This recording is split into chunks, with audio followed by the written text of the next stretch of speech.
आज हमारा जो ब्रिटिश सर्वोच्च सत्ता का विकास या ग्रोथ ऑफ ब्रिटिश पैरामाउंसी का पार्ट नंबर कौन सा है? 5 पार्ट चल रहा है। ये first grade, second grade, RS, REET, LDC, CET, video, यहाँ तक कि यूपीएससी, यूजीसी नेट, ऐसा कोई भी एग्जाम नहीं है जहाँ अंग्रेजों का इतिहास ना आता हो या ब्रिटिश सत्ता का ना आता हो। इन्होंने बहुत सारी नीतियां वगैरह सब की थी। हमने जो जीरो से शुरू किया है कि ये कब और कौन से दरबार में पहली बार आए थे वो भी पढ़ाया मैंने आपको। ये आज हमारा 5वां पार्ट है। आज हम पढ़ेंगे विलियम हॉकिंस जो जहांगीर के दरबार में आया था। नेक्स्ट में हमने पढ़ा था ना, वो कौन आया था? रॉल्फ फिच आया था, वो अंग्रेज अकबर के दरबार में आया था। और स्टेफन आया था जो प्रथम पादरी था, नेक्स्ट पार्ट में हमने पढ़ा था, है ना। रेड ड्रैगन भी जहाज भी आया था, वो पहले कहाँ आया था? अंडमान निकोबार द्वीप समूह में आ गया। आना तो उसको गुजरात में था या बांग्लादेश, सूरत या कोचीन में, लेकिन वो इधर चला गया, फिर सुमात्रा चला गया। उसके बाद आज कौन सा जहाज आएगा? अब आज भी ड्रैगन सी आएगा। और कौन आएगा? विलियम हॉकिंस आएगा। जहाज कौन सा है वो बताऊंगी मैं।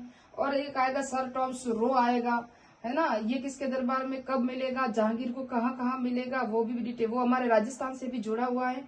अंग्रेजों ने प्रथम फैक्ट्री कहाँ पर स्थापित की थी, फिर यहाँ की थी, और यहाँ पर सारी हम देखेंगे कहाँ कहाँ पर की थी। इन्होंने प्रथम किला कहाँ बनाया था वो भी पढ़ेंगे। और जहाज जो आया था प्रथम बार, क्योंकि वो जो जहाज आया था वो अंडमान निकोबार द्वीप समूह में आया था और फिर उधर से उधर चला गया था। वो नहीं कि रास्ता भटक गया था, भारत में नहीं आ सका। लेकिन दूसरा जो आया था वो भारत में आया था। सवाली का युद्ध क्या है ना, ये भी देखेंगे मैंने। और ये हिंद महासागर, ये मैप क्यों बनाया है मैंने, ये भी मैं समझाऊंगी आपको। और मैंने बताया आपको कि मैं आपको जो भी समझा पढ़ा रही हूँ ना, ये बुक है, आपको दिख रही होगी, ये देख सकते हो। अरविंद भास्कर की बुक है, आधुनिक भारत यूरोपियन का आगमन, कलाम। कौन सी है ये आप देख सकते हो, ये कलाम पब्लिकेशन से छपी हुई है, कलाम की ही है बुक। तो ये अथॉरिटी बुक है। ये थोड़ा सा मुद्दा है ना, ये करंट से जुड़ा हुआ मुद्दा है, क्योंकि ये है भारत। मैंने आपको बताया ये है भारत, ये भारत है। यहाँ पर गुजरात, यहाँ पाकिस्तान है, आपको पता हो तो। यहाँ अफगानिस्तान है, यहाँ ईरान है। और ईरान पे ये क्या पता आपको? एक तो आपको पता है हमारा जो पाकिस्तान में कौन सा था? ग्वादर बंदर का, वो बहुत चर्चा में रहा था नेक्स्ट 2-3 साल पहले। ग्वादर बंदर का जो पाकिस्तान में था, लेकिन चाबहार पोर्ट था, चाबहार पोर्ट जो ईरान में था, वो भी चर्चा में था, क्योंकि ये चाबहार और ग्वादर कई बार एग्जाम में प्रश्न में आ चुका है। तो अब की बार जो यहाँ जो है ना हिंद महासागर, यहाँ डियागो गार्सिया द्वीप है। कौन सा? डियागो गार्सिया द्वीप है, जो किसका है पता है आपको? ये अमेरिका का द्वीप है। यहाँ पर ये हिंद महासागर है, भारत की जस्ट नीचे ये अरब सागर है, आपको पता है, ये बंगाल की खाड़ी है। वर्तमान में जो युद्ध वगैरह जो हो रहे हैं, लेकिन ये हार्मुज बंदर का वेरी इंपोर्टेंट है। ये बंदर का कहाँ है? ये फारस की खाड़ी है। यहाँ ये फारस की खाड़ी है, यहाँ छोटे मोटे देश है, आपको पता है, जहाँ से तेल का आयात वगैरह किया जाता है। और ये रेड सी है, लाल सागर है, और इसके नीचे अदन की खाड़ी है। तो ये भी मार्ग स्थल मार्ग है, कम है, लेकिन यहाँ से जो तेल का निर्यात वगैरह ज्यादा होता है। और यहाँ हार्मुज बंदरगाह है, वो ईरान के कब्जे में है। किसके? ईरान के कब्जे में। तो ये हार्मुज बंदरगाह आज से चर्चा में नहीं है, ये लगभग 1622 से भी चर्चा में, क्योंकि विश्व इतिहास से और हमारे इतिहास से भी जुड़ा हुआ है। किस कारण से जुड़ा हुआ है मैं बता दूं आपको, कि 1622 में कौन था? Captain best. और पुर्तगालियों को यहाँ हराया था। किसने हराया था? पुर्तगालियों को हराया था। और ये जो हुआ था ना, सवाली का युद्ध हुआ था, 1612 वाला इतिहास में बता रही हूँ अभी। तो ये जो बंदरगाह हॉर्मुज, ये पुर्तगालियों के अंडर में था पहले। कहा था? पुर्तगालियों के अंडर में था। फारस का शाह था, फारस के राजा था, उसने पुर्तगालियों को दिया हुआ था। जब 1622 में अंग्रेज और पुर्तगालियों के बीच में युद्ध हुआ, तो इसको इसके छीन लिया। शाह के साथ मिल गए अंग्रेज और इसको छीन लिया पुर्तगालियों से। तो अभी आगे हम देखेंगे कि ब्रेकराज का युद्ध, जो शादी भी होगी तो पुर्तगालियों की राजकुमारी की शादी होगी, फिर धीरे धीरे ये सब, फिर इनकी भी संधि हो जाएगी, मैट्री की संधि होगी 1630 में, तो ये सब एक हो जाएंगे। लेकिन ये हार्मुज बंदरगाह आज भी चर्चा में है, इसलिए मैं कह रहा हूँ कि हार्मुज जो बंदरगाह है वो ईरान के कब्जे में है और ये फारस की खाड़ी में। आपको इतना याद रखना बहुत जरूरी है, करंट में वेरी इंपोर्टेंट चल रहा है। और नेक्स्ट में जब प्राचीन इतिहास अंग्रेजों के काल में हम देखते हैं, तो ये पुर्तगालियों को दिया हुआ था, फारस के शाह ने। यह फारस की खाड़ी है, क्योंकि मैप से समझाना और करंट से जुड़े हुए मुद्दे कई बार एग्जाम में आते हैं।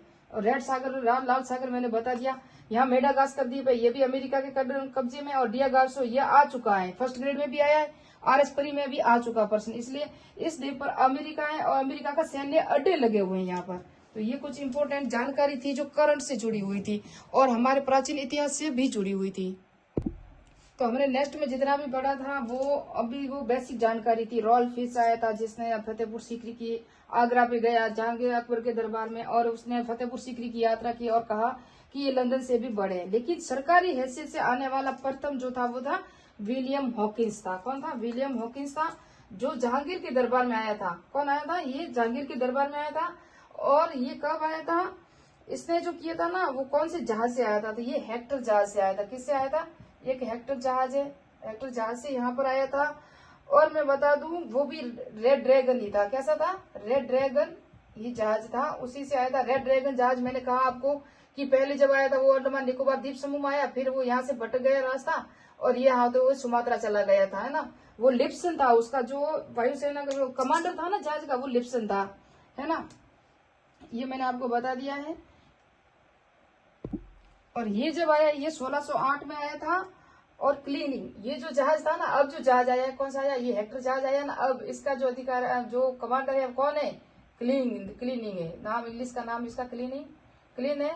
और क्लीन लेकिन क्लिंग है, क्लिंग नहीं क्लीन, ये इसका नाम है अंग्रेज। और ये कमांडर बन गया है। नेक्स्ट में तो वो था लिप्सन, मैंने बता दिया। और ये आया था 1608 में आया था, है ना। सूरत पे उतरा पहले और फिर ये गया कहाँ पर? जहांगीर के दरबार में गया। और इसको किसने भेजा था? जेम्स प्रथम ने भेजा था, और कोई अपना अधिकार पत्र देके भेजा था इसको। और ये जो था ना, कौन पता आपको? William Hawkins. ये तुर्की और फारसी भाषा का जानकार था। कैसा? तुर्की और फारसी दोनों भाषा इसको आती थी, इसलिए ये आराम से बात कर सका था। किससे? जहांगीर से। जहांगीर पहले जो थे ना राजा, वो तुर्की और फारसी के जानकार थे। एक बात और मैं बता दूं, आप अकबर महान पढ़ते हो, लेकिन अकबर कैसा था? थम्सअप था, उनकी उसको पढ़ा लिखा नहीं था। और वो कहता था कि मेरी जो सबसे बड़ी कमजोरी है वो है मैं अनपढ़ हूँ, यानी कि वो पढ़ा लिखा नहीं था। क्यों? आपको पता है इसका जन्म भी तो कहाँ हुआ था? अमरकोट में। इनकी वो हुमायूं भाग गया था यहाँ से, जब वो अमरकोट में जा रहा था ईरान में, रास्ते में ही इसका जन्म हो गया था। तो जन्म हो गया तो उसको स्कूल कहाँ मिली? स्कूल तो मिली ही नहीं है, स्कूल गया ही नहीं। देखो जिसका जन्म हुआ उसको पता ही नहीं मैं कहाँ हूँ क्या हूँ, लेकिन वो आगे जाके एक महान राजा बनता है कि वक्त का पता नहीं चलता कौन कब क्या बन जाए। यानी वो स्कूल भी नहीं जा सका था, लेकिन पूरे भारत पे उसने राज किया। और आज भी हम अकबर महान भी पढ़ते हैं, अशोक महान भी पढ़ते हैं। जिस तरह से अशोक भी क्या था, अशोक को भी कोई जानकारी इतनी नहीं थी, लेकिन फिर भी वो तक्षशिला विश्वविद्यालय में था और उसको वो युद्ध की वगैरह की जानकारी थी उनको। फिर ये जो आया ना विलियम हॉकिंस, तो इससे जहांगीर खुश हो गया। और जहांगीर ने क्या कहा? उसको इंग्लिश खान की उपाधि दे दी। क्या दे दी? इंग्लिश खान की उपाधि दे दी। और इसको मनसब कितना दिया? 400 का मनसब भी दिया इसको, है ना। ये सब किसने किया था? जहांगीर ने दिया था। किसको? विलियम हॉकिंस को दिया था। अब जो आया ना, इसने क्या किया कि सूरत पे व्यापार करने के लिए इसने भी अधिकार पत्र लाया था, लेकिन उसको दिया गया क्या? दिया गया अधिकार पत्र जो दिया ना, इसने अनुमति दे दी जहांगीर ने। कहाँ पर? सूरत पर। सूरत कहाँ है? ये जब भारत का मैप में बना दूं, यहाँ सूरत है। यहाँ पर 1608 में व्यापार करने की अनुमति दे दी। किसको? अंग्रेजों को दे दी। लेकिन क्या हुआ? यहाँ कौन थे? पुर्तगाली थे। और कहा थे स्थानीय व्यापारी भी यहाँ पर थे। इन्होंने इसका विरोध कर दिया। किसका? अंग्रेजों का। और अंग्रेजों को भगा दिया। तो ये जो है ना, यहाँ पर लड़ाइयाँ होनी शुरू हो गई। कहाँ पर? सूरत पर। जब लड़ाइयाँ होनी शुरू हो गई तो जहांगीर ने इसका जो अधिकार पत्र दिया था ना, उसको रद्द कर दिया कि आप यहाँ व्यापार नहीं कर सकते। अब फिर इन व्यापारियों को दया आ गई। यहाँ पर था एक कैप्टन बेस्ट। क्या नाम था उसका? कैप्टन बेस्ट कोई नाम था।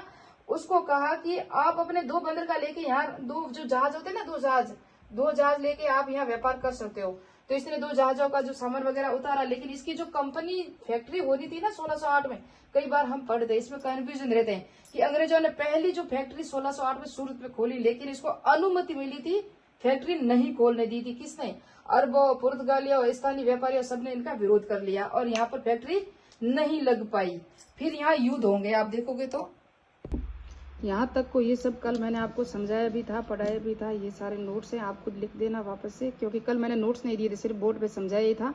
तो ये लिवेंट कंपनी पहली आई थी, मैंने आपको बताया था। मिडेनहॉल जो उत्तर पश्चिम से आने वाला प्रथम जो अंग्रेज था, जो स्थलीय मार्ग से आया था, 7 वर्ष भारत में रहा था। जॉन मिडेल, जो देखो ये लिखा हुआ है। ईस्ट इंडिया कंपनी की जो स्थापना वगैरह हुई थी वो सब देख सकते हो। ये सब मैंने कल आपको बताया हुआ था, पढ़ाया हुआ है। आज विलियम हॉकिंस ने पढ़ा था। प्रथम जहाज था जो हेक्टर था, वो बता दिया कहाँ आया था। रेड ड्रैगन नामक जहाज, कमांडर किलिंग था ईस्ट इंडिया कंपनी वाली। ये जहांगीर हॉकिंस आया था, जहांगीर में दरबार में आया था, तुर्की भाषा का भी जानकार था।